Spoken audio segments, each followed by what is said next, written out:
லூக்கா 23:46. இயேசு, பிதாவே, உம்முடைய கைகளில் என் ஆவியை ஒப்புவிக்கிறேன் என்று மகா சத்தமாய் கூப்பிட்டு சொன்னார். இப்படி சொல்லி ஜீவனை விட்டார். ஜெபிப்போம். நல்ல ஆண்டவரே, இந்த வேலைக்காக நன்றி செலுத்துகிறோம். எங்களோடு பேசும், எங்களை ஆசீர்வதித்து அருளும். இயேசுவின் நாமத்தில் பிதாவே, ஆமென். ஹல்லேலூயா. கர்த்தர் நல்லவர்.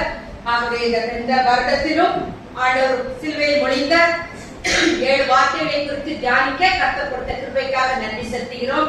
ஓரளவு எல்லாருமே ரொம்ப டயர்ட் ஆயிட்டீங்க. ஏன்னா கடைசி எப்போ முடிக்க போறோன்னு அவரோடு காத்துட்டு இருக்கிறீங்க. ஆனாலும் கர்த்தருடைய சமூகம் நமக்கு எப்பொழுதுமே ஆனந்தம். ஆகவே இந்த இடத்திலே நாம் பார்க்கும் பொழுது இயேசு என்ன சொன்னார்? பிதாவே, உம்முடைய கைகளில் என் ஆவியை ஒப்புவிக்கிறேன் என்று மகா சத்தமாய் கூப்பிட்டு சொன்னார். இப்படி சொல்லி ஜீவனை விட்டார் என்று பார்க்கிறோம். இயேசு சிலுவையில் உதிர்த்த 7வது பூ ஒப்புவிப்பு. ஆகவே இதற்கு நான் இன்னைக்கு காலையில 5:45 இன்னொரு இடத்துக்கு நான் போனேன். வண்ணாரப்பேட்டை பாருங்க. 6:00 போய் சேர்ந்தேன். 7ல இருந்து 10 மணி வரைக்கும் 3 மணி ஆராதனை. அதை முடிச்சிட்டு அங்க இருந்துதான் புறப்பட்டு இங்க வந்தேன். அப்போ எல்லாரும் எனக்கு அதிக டயர்ட். ஆனா கர்த்தருடைய பலன், அவருடைய கிருபை தாங்குது. அவருடைய சமூகத்துலதான் நமக்கு மகிழ்ச்சி, ஆனந்தம். அப்போ இந்த நாள்ல ஃபாதர் பேசும்போது 2 பேர் பேசினாங்க. ஒரு சில காரியம் ரொம்ப பிரயோஜனமா இருந்தது. ஃபாதர் என்ன சொன்னாரு?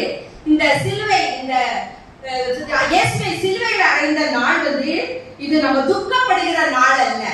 இந்த நாள் நம்மை திருத்துவதற்கான நாள், நம்ம சரியாக நடக்க வேண்டிய ஒரு நாள் சொன்னார். கரெக்ட் தானே? நம்ம என்ன நினைக்கிறோம்? குட் ஃப்ரைடேனா சிலுவையில அரைஞ்சிட்டாரு சொல்லி வருத்தமா, கவலையா, சோகமா நாம உபவாசம் இருக்கிற மாதிரிலாம். இது துக்கப்படுகிற நாள் இல்ல, நம்மை நாமே சரிப்படுத்துகிற நாள். நான் ஆண்டவருக்கு பிரியமா இருக்கிறேனா, இல்லாவிட்டால் ஒவ்வொரு வேளையும் ஒவ்வொரு நேரமும் அவரை நான் சிலுவையில் அறைகிறவனாக காணப்படுகிறேனா. இந்த 7ஆம் வார்த்தையை பார்க்கும் பொழுது இதன் முதல் மையம், கடைசி 3ம் ஜப வார்த்தையாக காணப்படுகிறது. பிதாவின் சமூகத்திற்கே நம்மை அழைத்து செல்கிறது. பாருங்க, முதல் 3 வார்த்தைகளை மற்றவர்களுக்காக சொன்னார். ஆனால் பிந்தின 4 வார்த்தைகள் தம்மை பற்றிய வார்த்தைகள். இயேசு ஜெபித்த போது வெற்றி சிறந்த குமாரன் பிதாவின் கரங்களில் தன்னை அர்ப்பணிக்கும் ஒரு வெற்றியின் விண்ணப்பம் தான் இந்த 7வது வார்த்தை. சங்கீதம் 31:5 தாவீது சொல்கிறார், உமது கையில் என் ஆவியை ஒப்புவிக்கிறேன். அப்போ இந்த இயேசு விண்ணப்பித்த இந்த 7ஆம் வார்த்தையானது இது விலையேற பெற்ற ஒன்று. இந்த வார்த்தையை அவர் சொன்னது படினால அவர் களைத்து போய் மரிக்கவில்லை. தாமே தமது ஆவியை என்ன பண்ணார்? ஆண்டவர் பிதாவினிடத்திலே ஒப்புவித்தார். பாருங்க, அது என்ன அன்பு, அவருடைய அன்பு. இந்த அன்பை நம்ம ஒவ்வொரு நேரமும் உணர்கிறோமா? ஆகவே இந்த அன்புக்கு ஈடாக நாம் என்னத்தை செலுத்த முடியும்? நம்மை நாமே அர்ப்பணிக்க வேண்டும்.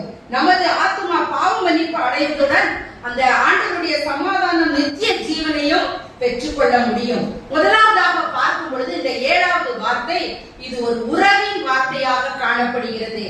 அந்த வேத நாயகன் அவர் வேதத்தை மறக்கவில்லை. அவர் ஆத்மாவின் நடுமையம் பிதா. 7 வார்த்தைகள்ல முதலும் கடைசியும் பிதாவாக இருந்தது. பிதாவிலே அவர் தொடங்கி பிதாவிலே அவர் என்ன செய்கிறார்? முடிக்கிறார். யூத தாய்மார்கள் என்ன செய்வார்களாம்? தங்கள் குழந்தைகளுக்கு படுக்கைக்கு செல்லும் முன்பாக இப்படியாக ஜெபிக்க சொல்லிக் கொடுப்பார்களாம். இரவிலே, பிதாவே, உடைய கைகளில் என் ஆவியை ஒப்புவிக்கிறேன்.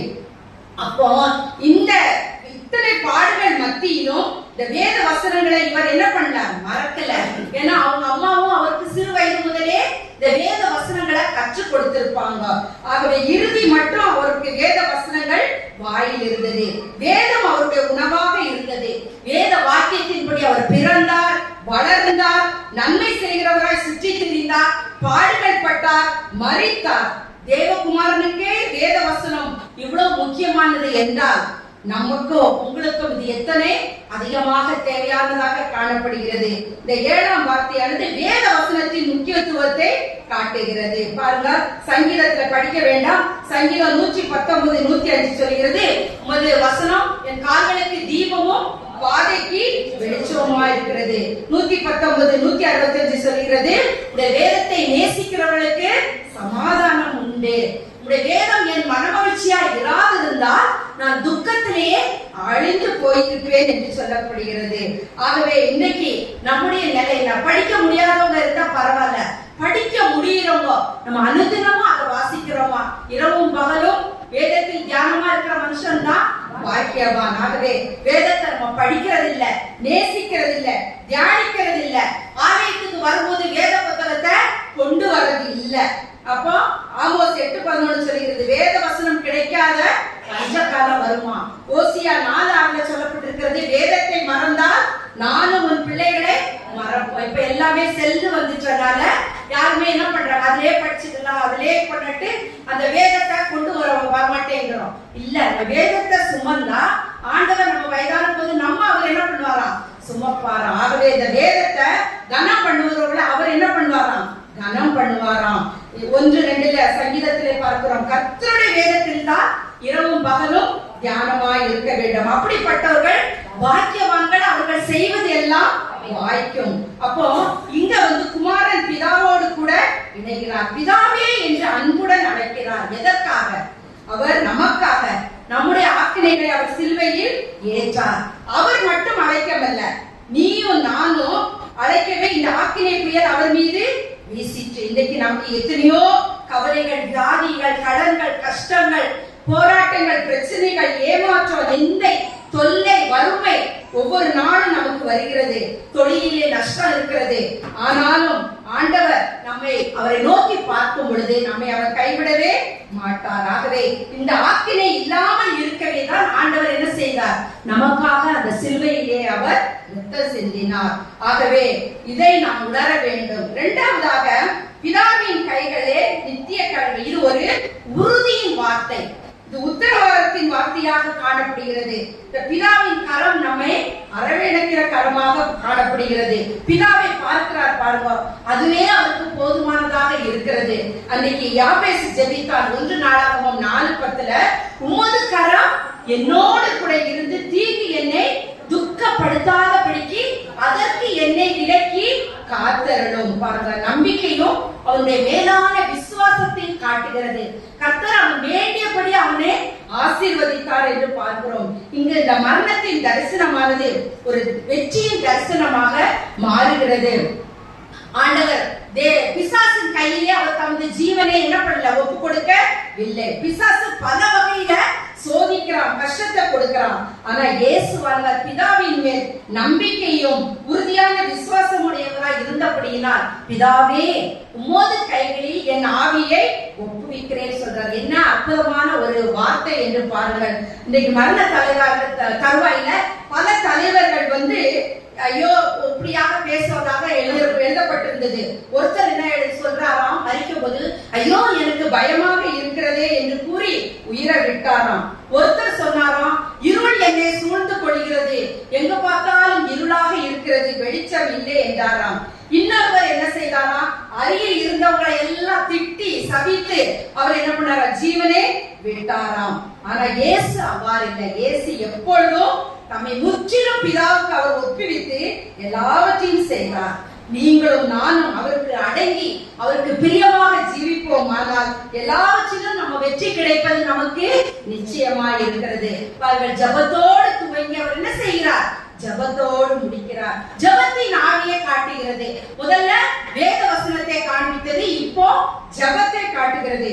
ஊழியத்தை துவக்கும் போதும் அவர் ஜெபித்தார், காலையிலும் மாலையிலும் ஜெபித்தார். பாருங்க, 40 நாள் அவர் உபவாசம் இருந்து தனியே ஜெபித்தார், இரவெல்லாம் ஜெபித்தார், மறுரூப மலையிலே ஜெபித்தார், மலைகளின் மேல் ஏறி ராமுழுவதும் ஜெபித்தாராம். லூக்கா 6:12 போடப்பட்டிருக்கிறது.